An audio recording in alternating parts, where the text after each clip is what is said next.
अलैक्म। हमारा आज का टॉपिक है, आज का उन्वान है दयानतदारी। ये सब हुस्न माशरत और मामलात में शामिल होते हैं। दयानतदारी का मतलब है हर वो काम ईमानदारी और नेक नीयत के साथ किया जाए। मसलन अगर किसी ने आपको इमानत दी है तो उसकी इमानत की पूरी हिफाजत करना। अगर किसी ने आपको अपना काम ज़िम्मेदारी के साथ दिया है तो उसका काम पूरी ज़िम्मेदारी के साथ करना। अगर किसी ने आपको अपना राज बताया था उसका राज को छुपा कर रखना, उसका राज को दूसरों के साथ शेयर ना करना, किसी को ना बताना, ये सब ईमानदारी दयानतदारी का हिस्सा है। दयानतदारी का अपोजिट एक लफ्ज़ होता है बददयानती, यानी कि अगर किसी ने आपको इमानत दी है उसकी इमानत में आपने खयानत कर ली। किसी ने आपको काम दिया उसके काम में काम चोरी कर ली। किसी ने आपको अपना राज बताया है आपने उसके राज को फाश कर दिया, मतलब लोगों को बता दिया। ये सब इस बददयानती में शामिल होते हैं। दयानतदारी की बहुत बड़ी अहमियत है। हज़रत मोहम्मद सल्लल्लाहु अलैहि वसल्लम ईमानदार दयानतदार थे और काफिर भी आपकी ईमानदारी की तारीफ़ें किया करते थे। आपके हालांकि दुश्मन भी आपके पास अपनी मानते आपकी अपनी चीज़ें इमानत के तौर पर रखवा कर जाया करते थे। कुरान मजीद में अल्लाह ताला ने अपने बंदों की जो सिफ़ात बयान की हैं उससे दयानतदारी एक अहम सिफ़त है। अल्लाह ताला का इरशाद है, और वो लोग जो अपनी ईमानत और अपने वादा की हिफाजत करने वाले हैं।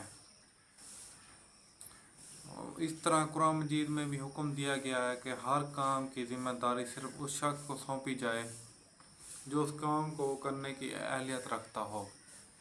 मतलब कि हर वो काम ऐसा नहीं होता कि हर शख्स करे, हर शख्स ईमानदार हो, हर शख्स दयानतदार हो। कोई शख्स दयानतदार होते हैं, कुछ बददयानती भी होते हैं। नाअहल लोगों को ज़िम्मेदारी ना सौंपी जाए, मतलब कि अगर किसी आपने नाअहल शख्स को ज़िम्मेदारी सौंपी है, वो उस काम को खुद भी नहीं करेगा और ना ही खुद दूसरों को करने देगा, ये बददयानती में शामिल होता है। इरशाद अल्लाह ताला का कि बेशक अल्लाह तुम्हें हुक्म देता है कि इमानतें उनके हकदारों को ही सुपर्द कर दो। नबी करीम सल्लल्लाहु अलैहि वसल्लम का ने फरमाया, जिसमें ईमानतदारी नहीं उसमें कोई ईमान नहीं। जब हज़रत मोहम्मद सल्लल्लाहु अलैहि वसल्लम मक्का से मदीना की तरफ हिजरत करके जाने वाले थे तो उस वक्त आपके पास कुछ लोगों की इमानतें पड़ी थीं। आपने हज़रत अली रज़ी अल्लाह तआला अन्हु से फरमाया कि सुबह ये सब लोगों की इमानतें वापस कर मदीना हिजरत करके आ जाना। आप सल्लम एक सच्चे सादिक और अमीन थे। इसका मतलब है कि कोई शख्स ईमानदारी के बगैर हकीकी मुसलमान नहीं। मोमिन वही है जो ईमानत की हिफाजत करने वाला हो। हमारे प्यारे नबी हज़रत मोहम्मद सल्लल्लाहु अलैहि वसल्लम अपनी ईमानदारी और दयानतदारी की वजह से मक्का मुकरमा में सादिक और अमीन भी कहलाते थे। लोग बगैर किसी खौफ के आप सल्लम के पास अपनी ईमानत रखवाया करते थे। आप सल्लल्लाहु अलैहि वसल्लम हमेशा वादा पूरा फरमाते थे।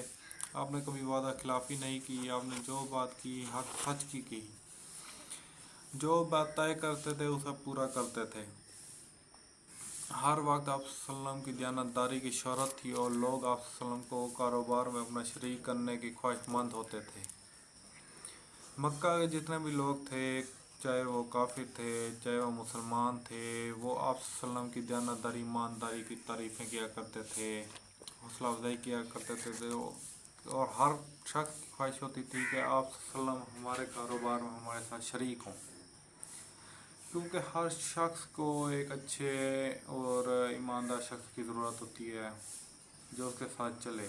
हज़रत खदीजा रज़ी अल्लाह तआला अन्हा ने आप सल्लल्लाहु अलैहि वसल्लम की दयानत और ईमानत की शोहरत सुनकर ही आपको कारोबार में शरीक किया और